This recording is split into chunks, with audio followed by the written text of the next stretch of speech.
I knew her plans.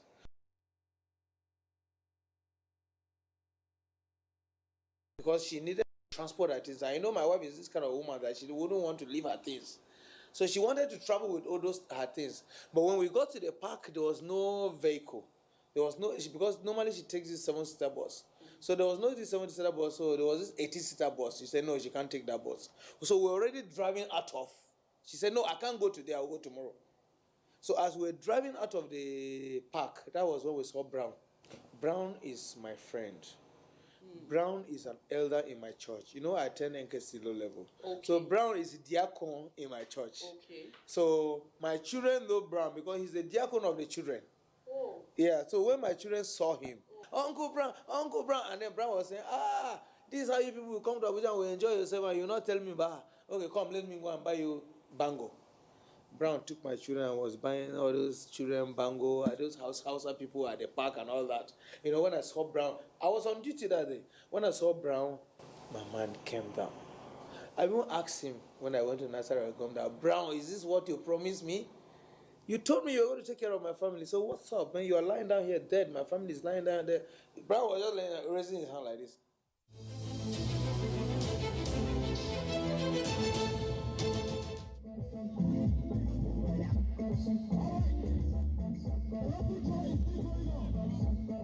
Kenya baby, Kenya baby, Kenya baby. 10 years of friendship, 3 years of courtship, 12 years in marriage, 25 years of their lives together, 3 children, 10, 7, and 3, with a wife, all blown up in a ghastly motor crash.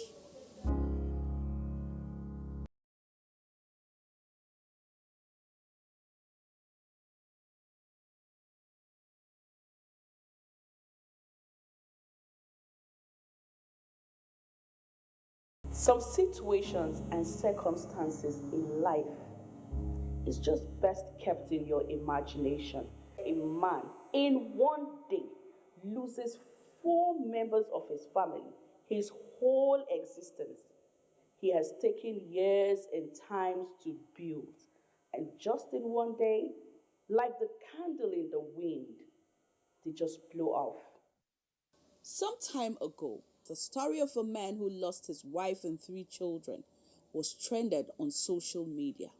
It was not an easy to digest incident that left a lot of people's hearts broken, with lasting pain, tears, and unanswered questions still remains.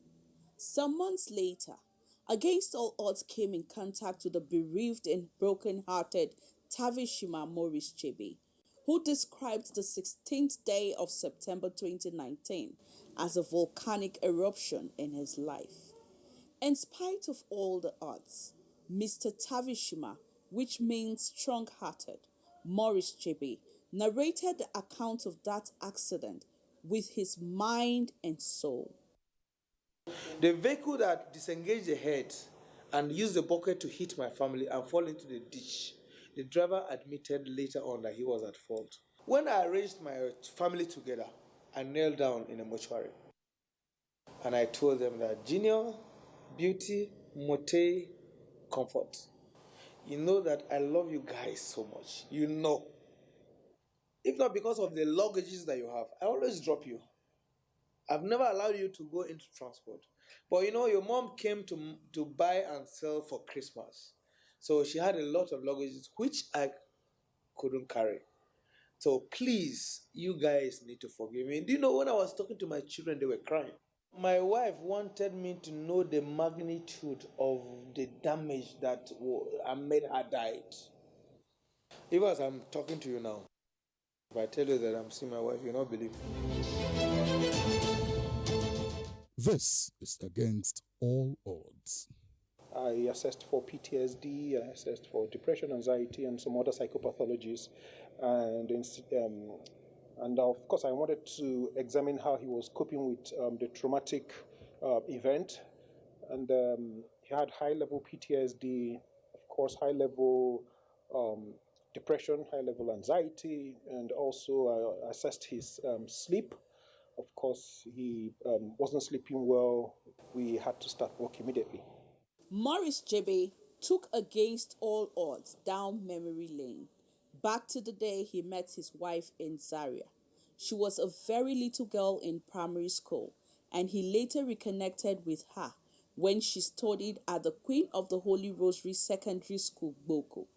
One day I was in the park and somebody just hit me at the back. Although, in fact, I didn't even recognize her because she has grown. I took her to the school and then subsequently I started visiting the school. And then my wife started visiting me too. Can visit me, come and wash my clothes. She was a young girl. In those days, my father used to tell me that they married, their wives were brand new. They never married a Belgian woman. That is to say that they dispensing their wives. That's what happened to me. I tear the letter. My mom wanted me to marry her friend's daughter. Against all odds, he later won his mother's heart to accept his proposed bride, Comfort Ongumimi. He had to face another battle with his father-in-laws, who saw him as a garage tout out to spoil their young and intelligent daughter. So I went to the village. My father-in-law told me that me and Agbo, but the daughter is insisting that she wants to marry me, so I should go and settle with the mothers. That for him, he's not collecting anything. I'm giving you my daughter free. But where love leads, it always prevails. Comfort and Maurice Jebe were adamant and bent on spending forever together.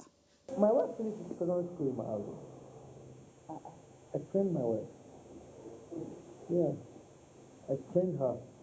When I had my first child, you'll be surprised. You know, because I married my wife before she finished her secondary school. So that closeness is more like a sister, much more than a wife thing. I was going to her school to visit her as a brother. Losing the wife of your youth, a woman who loves you and tolerates your excesses, a woman who understands you, could be worse than the biblical story of Job, which no one can ever understand. My wife woke up in the morning and mopped the whole of this house. And my friend, Mr. Nekan, was asking, you are traveling, why are you mopping the house? We have people, say, no, I don't want to. She mopped the house, cooked food, we ate food. I took them to the park. My wife was not happy. But because of the excitement of the children and the way we made Brown, she kept telling me that she would not want to enter this vehicle. But Brown kept saying that, madam, problem will can you. I'm with you here, so what is your problem? Eh? Is that how you come to Abuja? You enjoy yourself now, you don't want to leave your husband. I beg madam for what. When this accident happened, my wife called me. But it was raining. So and it was like 10 minutes to the office. So I didn't want to pick call. I said, when I reach office, I'll pick call. So when I reached the office, I was calling my wife, and it was as if she was where there's no network. So I said, no problem. Maybe they are still on the road, so there's no network. So I sat down with Mr. Ed when I was doing one thing. This small time, I just heard something that, Daddy, we have accident. We are dead. Mommy is dead. Mote is dead. Junior is dead. It's only Beauty that is alive. I didn't say anything. After 15 minutes again, Daddy, we are dead. Mommy is dead. I am dead. Mote is dead. It's only Beauty that is not dead. I now told Edward. I said, Edward, I'm having the feeling that my family is dead. Edward said, is it not these children that you are with here? Why are you saying this on your children? I said, but that is how I feel. So no, don't say that. But as I sat down, I kept on voicing it out to Edward. Edward, something is wrong. I can feel that my family is in pains. So Edward and I said, okay, let me call Matthew. Because Matthew is in Lafia. So let him help us stress. I now called Mr. Nekan. I said, Mr. Nekan, My spirit is not resting. It's like my family had accidents. When everything happened, how were you able to put yourself together? It's the way I was brought up. Our mom usually told us that something happened back home. So he said, anytime you had a distress call, you don't need to be in a hurry. You need to think and know how to act. So when he put up the call, I told him, no problem, come back home, let's prepare and go. The worst may have happened, so you take it like that. So, but I didn't believe that something happened. I just thought maybe when we get there, they would be waking up and they will survive. Because I've been through an incident before, 2011, August 26, the UN bomb blast. I've been involved, and I know how I recovered. So I know that there's always an afterlife. So I jumped out and we were on the road. So I started making some contact to find out I have someone in Lafia. So I was in touch with the person while driving to know what is happening. So he confirmed that the worst had happened. So I couldn't hold it. Somewhere around Kefi, I had to break the news to her. Look, that worst that we expected has happened. So you need to brave up as a man. He was like, I should park, he wants to drive. I said, don't worry, I will take the driving again. So when I recovered, I picked up the driving. This is Against All Odds. And then this man burst into tears, uncontrollable tears, because this is a family that is his family. Yeah. And he told me that Morris, what you are saying is truth. I just confirmed that your family is dead. And I said that I told you. But he said that the exciting aspect of it is that Beauty is alive. Because Beauty is my favorite daughter. Beauty knows me in and out. And Beauty was waiting for me. She never died. I was on slow motion, but I picked up, and in my mind, I didn't really believe that they were gone, but they left this house. I actually left them for church, so they were leaving, so I didn't believe that they would be gone. Just maybe they'll be conscious. But when we got there, the reality set in. They were already dry and straight. So he started crying, apologizing to them for putting them on the public transport and all that. I went to the hospital. When I went to the hospital, my dear, everybody was lying down dead. Brown, whom I gave my family to take care of, was putting his hand up like this. You know, he died a death that he didn't expect. My wife was lying down, broken. The truck was coming from the other side and eventually dodged the gallop that removed the head from the bucket. Oh, and then the bucket now faced their vehicle was passing at the time that bucket was removed. Oh. And the bucket now pushed them to the dish and now rolled on them.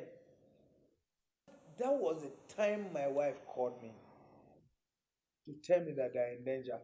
But because we are not allowed to make calls while driving, and because of the time limit and the rain that was falling when I was coming out from the airport, I couldn't see parking space, so I decided to drive to the office first. So it took so many hours for people to come and rescue them. I now called my auntie, who works with teaching hospital. Auntie, my family is dead. My wife and my children, though Beauty is alive. So please, the doctor is a student doctor, he's a housemanship because the hospital is on strike. So he's saying that he can inject this baby and this baby can stay for 4 hours. From Nasaragon to Makodi is less than 3 hours. So arrange a doctor so that when we come, the doctor will attend.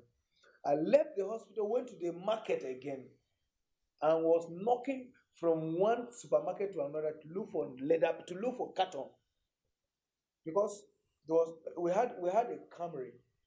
There was no ambulance. I looked for ambulance. I didn't see ambulance.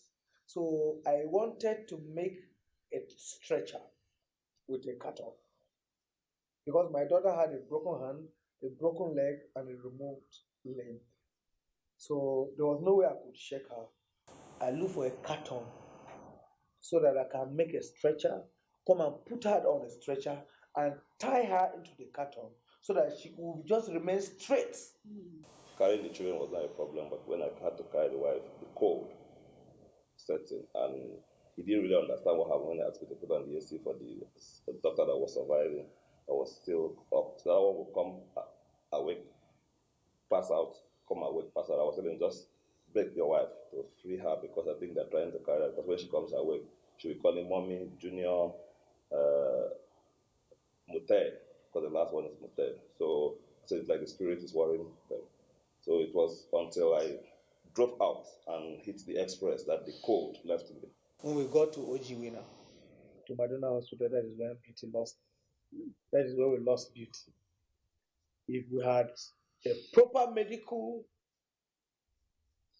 attention, Beauty would have been alive, even though you're on a wheelchair, because she had serious injuries, she would have been alive. By the time we got to Madonna Hospital, everybody was dead.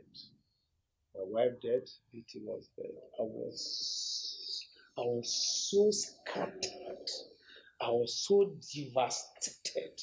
In fact, I didn't even know what I was doing. I didn't know what I was doing. Wow, my wife, 3 children. Oh my God. He mentioned that immediately he found out that they had died, he felt his heart leave him. It was as if he had only his body, empty body. He froze momentarily, and then after a few seconds or minutes, he now had to kick into action to begin to pack their bodies himself, into the vehicle, and then he tried taking the daughter Beauty to the hospital, and then he said something that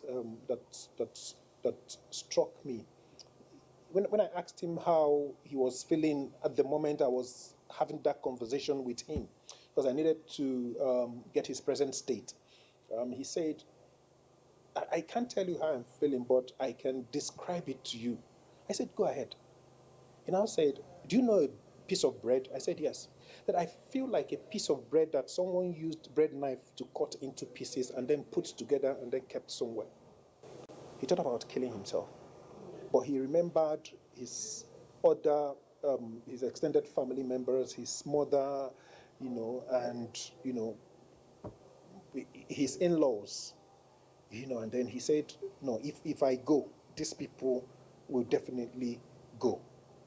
So the best thing would be to, tidy up this and see how to move on. Of course, his workplace also helped tremendously, because by bringing me in to assist during that period. It never occurred to me that it was my wife and my children, even though I was the one that brought them from the accident scene to the mortuary. And I still took them from the mortuary to go and bury them. It was as if I was going for somebody's burial. That is the mercy of God over my life. After my children's death, I've not felt it like I'm feeling it now. I've not felt it like I am feeling it now.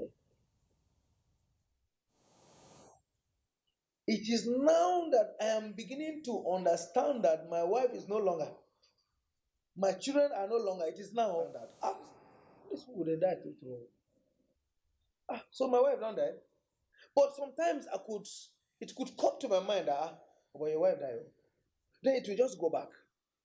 And then it will come again and say, oh, your wife died. But now it is really telling on me. I don't sleep at night. I was drinking to stupor. But I lost my wife and I lost my children. So if you come and tell me that my story is like the story of Job, I tell you like no, it's not. And then when you come to tell me that I understand how you feel, I look at you and I say, this man, you get your wife still there alive, you get your children still there alive. So how do you understand how I feel? One of my friend came. He said, "Bros, this is my friend that I was thinking he would follow me to the burial and everything. He never followed me. So his way of expressing his love on me was he was unable to call me. That bro, I don't know how I will call you. But what he said to me is what embraces even more than what everybody told me. He told me that, bros, I was sitting with my wife in my house with my children, and I was just looking at my children, and I put myself under your shoe, and I say, wow, if these children and my wife now are no longer, how will I feel? Then I say, yeah, you understand how I feel. Mr. Tavishima Morris JB gave all to his wife and three children. He built his world, energy, resources, time to make them happy and fulfilled. They had traveled the world and explored most major places in Nigeria. Theirs was a short but eventful life. If you want to get married, you should be able to face the consequences. We have to nurture our wives the way we want them to be. You see, women don't like you hiding a lot of things from them. Because if you're hiding something from a woman, she can initiate her own, and when it comes out, it's very terrible. I knew that, and I was very open to my wife. So my wife never hides anything from me. I'm so much attached to her, she is attached to me. That was why I was able to get that signal when they died. It was until when I discovered that dead bodies that Benolings told me that they're dead. Oh, I have already made up my mind to accept my fate before the psychologist. Because there was a psychology doctor they brought from Geneva from me that did not really understand how we operate in West Africa. So he was rather bringing more pain than good to me.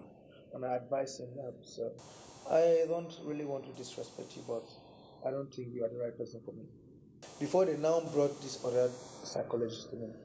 If you juxtapose his psychological state now and the psychological state I met him in when I first met him, I think that was in November. I think that he has greatly improved. He has greatly improved. He has stabilized and he's um, happier and he's adjusting well to the situation that he has found himself in. The foundation is a sure way of keeping hope alive. Mrs. Comfort Gumimi Jebe was highly industrious and out to help the less privileged in the society. To keep her legacy alive, her mother-in-law sold the idea of a foundation and, of course, for love, commitment to the cause of never again letting accident patients being stranded, Jebe keyed into the idea after due consultation. So I vowed that I will never ever, no matter how critical an accident is, I will never stop. So God wants to tell me that you cannot make those kind of decisions. So when my wife died in a motor accident, and I discovered that there was no ambulance, or there was no towing van, and there was no emergency attention given to them, I decided that I would take it upon me myself. So I bought the idea my mom brought, and I want to work towards it. We want to see how we can give ambulances, if possible. Each state will have 20 ambulances because we are looking at having even helicopters. We can be in Abuja here and something happens in Benue and you will have a call and we move on the helicopter. And they were equipped ambulances which will have good medical attention before they get to the hospital. Because a lot of people die on road accidents because of lack of care. I am a victim of that. I took somebody to the hospital. I had to bring police reports. The person died. I buried that person. My wife died with my children, and the doctor who I met in that hospital refused to give me a notice to any other hospital than the government hospital. Now I want to neutralize it. I want to have partnership with all hospitals so that once you see comfort women with JB foundation, no matter how critical, even if it is gunshot, you have to attend to those people. I want to work with the Federal Emergency Agency. I want to work with the road safety. and I want to work with all concerned citizens, both in Nigeria here and in diaspora. I need support from them. You understand? Yes. My younger sister, she has already donated her Sienna bus as an ambulance. So already we have an ambulance. There's a lady general that donated a Sienna bus to us. She says she doesn't want us to mention her name. So a lot of people are already donating. But because we are still at the point of trying to incorporate at the corporate affairs, we cannot come out openly and tell people that this is what we're doing, this is what we're doing. But sincerely, as I'm talking to you now, there are a lot of agencies, both UN agencies that want to partner with us. We just want the government to identify with us. We're not looking for government sponsorship. God will send people who will finance us. JB has accepted his cross, bearing in mind that all he has left are the shadows and memories of his past and how to keep them alive. May God Almighty continue to console Tavishima Morris JB and the entire family members. Amen.